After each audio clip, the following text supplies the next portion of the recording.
Hi everyone, this is Rain1290. Hope everyone's doing well.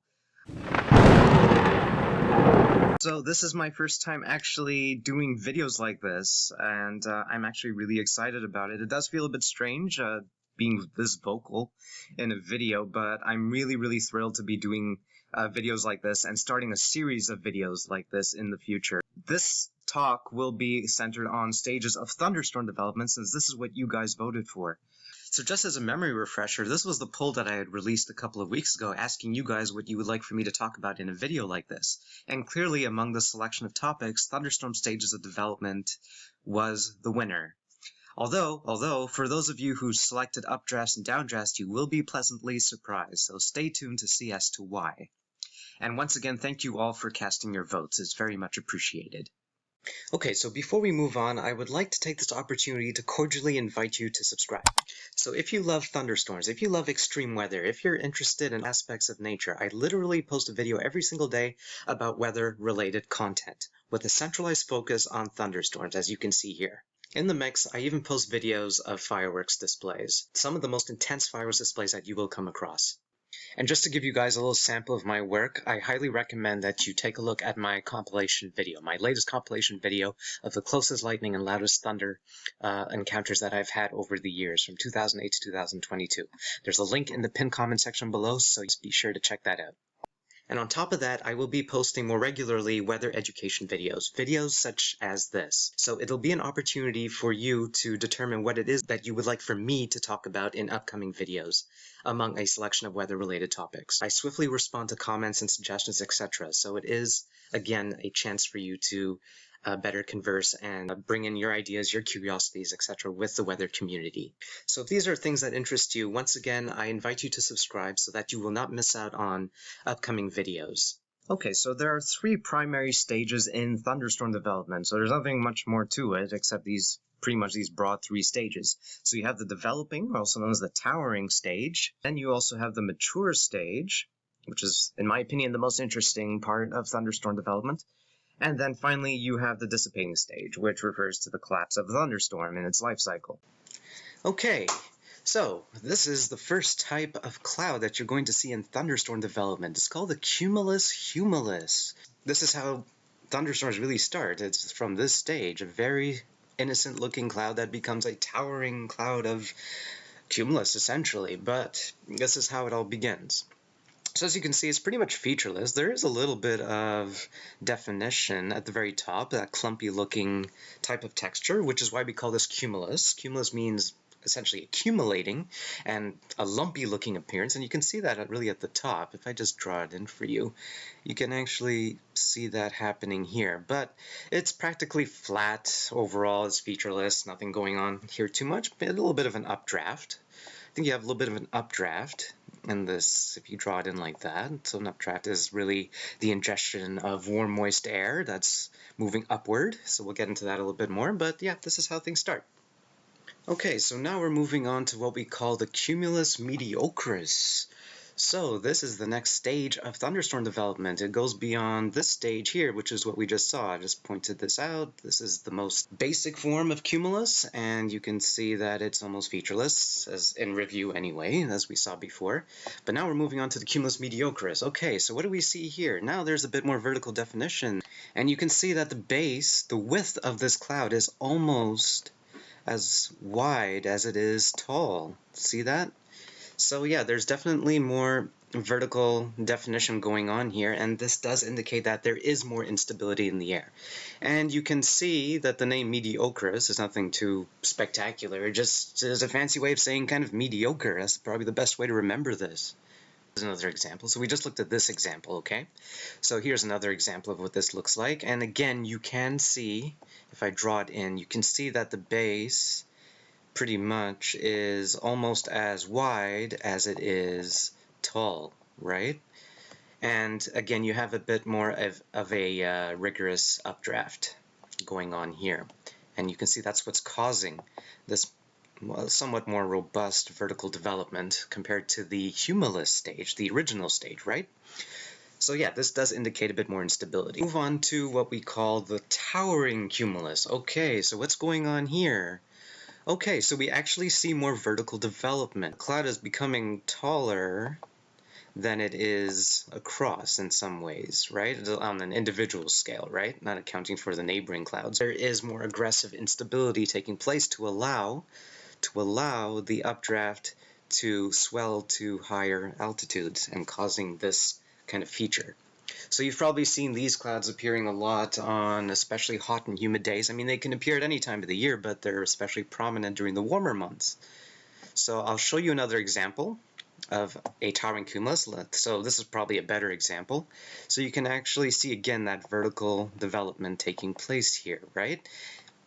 And it's much more vertically defined than it is wide. So another word for this is Cumulus congestus, and yeah, you can probably tell that's coming from congested, right? So congestus. So congested is very close to the actual word congestus. So as I mentioned, it is more vertically defined than the Mediocris and obviously the Cumulus Humilis, which was the original stage of all this.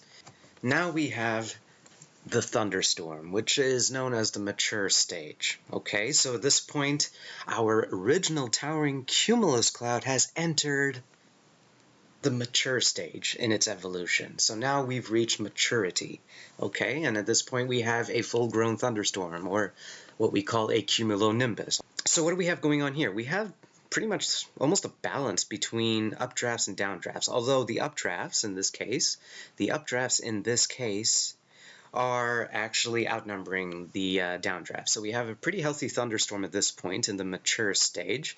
And just like in the towering cumulus stage, you remember we were showing you updrafts, right? Remember warm, moist air getting into the cloud. One thing I didn't mention before is that warm, moist air is less dense than it is colder, moister, or drier air. Okay, so that's a good thing to remember. So because of that, the less dense air is able to rise, whereas cooler air, which is represented by these blue arrows over here, see these blue arrows, which is what we call a downdraft, or the downdrafts in a thunderstorm. So as the name implies, this is the downward motion of air. So it's rushing towards the surface as a result of the drag of precipitation, right? And that's why at the very, very base of the cloud where the downdraft's occurring, you have rainfall, okay? And that's cooled air, because rain cools the air and it causes the air to become denser. And denser air rushes to the surface under the influence of gravity. Lightning is present. You can see it by this electrical discharge, which is seemingly a cloud-to-ground strike or an in-cloud strike. Although, keep in mind, lightning can also be occurring at this stage to some extent, depending on how rigorous this updraft really is. But in general, it's mostly by this stage where you actually see lightning. So here's an example of a cumulonimbus, so the mature stage, right? So this was a picture taken on August 31st, 2016. I took it during the afternoon when we had thunderstorms in the area. You could probably draw in something like this, the updraft. So here's your shelf cloud. This is something we can talk about for another talk. But yeah, you can actually see this happening here as you have various updrafts, vigorous updrafts, right? Instability is very strong in this case. And at this point, it's flattening out. The updrafts are flattening out horizontally, right? Like something like this, spreading out into, you can see the whole anvil taking place here, okay? Again, you can draw in your arrows just to get our bearings once again. So yeah, here's your updrafts. You have your updrafts like doing something like so. And then they're spreading out horizontally into this anvil, right? So there you go. So at this point, the thunderstorm is very healthy. Again, the updrafts are outnumbering our downdrafts, which would be something like this. Remember, some blue arrows indicates the downward motion of air, okay? Final stage, and that is the dissipating stage. So yeah, you can see it's pretty much like the mature stage in terms of structure, except you notice here that a large part of our cloud, our thunderstorm, is missing, right? And that's because the thunderstorm is weakening, it's pretty much collapsing at this point. Now in this case, we actually have more in the way of downdrafts, right? So now the downdrafts are overtaking the updrafts, which is cutting off the warm air supply, right? So it's kind of cutting off the warm air supply of, that's featured by the updrafts. And what happens is, the thunderstorm is not taking in any more warm, moist air at this point, right? And the downdrafts are taking over, which means it's becoming more of a downdraft dominant thunderstorm, right? Or an outflow dominant storm. You can see here that the thunderstorm is pretty much collapsing underneath here, right? It's largely controlled by the downdrafts. See that? So at this point, you're just left with this kind of residual anvil over here. Maybe some redevelopment over this way. You could probably see a new updraft developing this way to take its place. But in general, the original thunderstorm has dissipated and is leaving behind this residual anvil. I want to ask you guys, can you name this cloud type during thunderstorm development? Feel free to rewind through this video to kind of get some clues about what cloud type this is, and let me know in the comments what you guys think. So I'll just circle it for you guys so there's no confusion. This cloud type here, this guy here, pointing upward. Let me know what you guys think in the comments, okay? Send me your thoughts and ideas. I really love to hear them, what you guys are thinking. So if you've made it this far, thank you so much for your attention. I hope that the video was enjoyable for you and that the information was clear and meaningful. If not, please feel free to leave me anything that you're curious about, things that weren't covered in the video, things that were unclear, etc. And we will discuss it together. Appreciate any questions or comments if you have them, so leave them in the comments below. Just let me know what I can maybe do to improve here and there. Watch out for those community threads that I normally post, and I'll give you a selection of 5 topics. I mean, I'm limited to 5 only, but you guys can choose among those 5, and whichever gets the most votes will be the next topic that I will very happily talk about. I'm looking forward to it.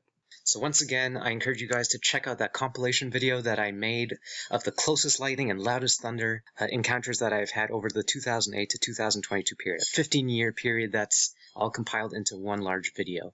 So I highly encourage you guys to check it out. It should be in the pinned comment section below, as well as to my top left.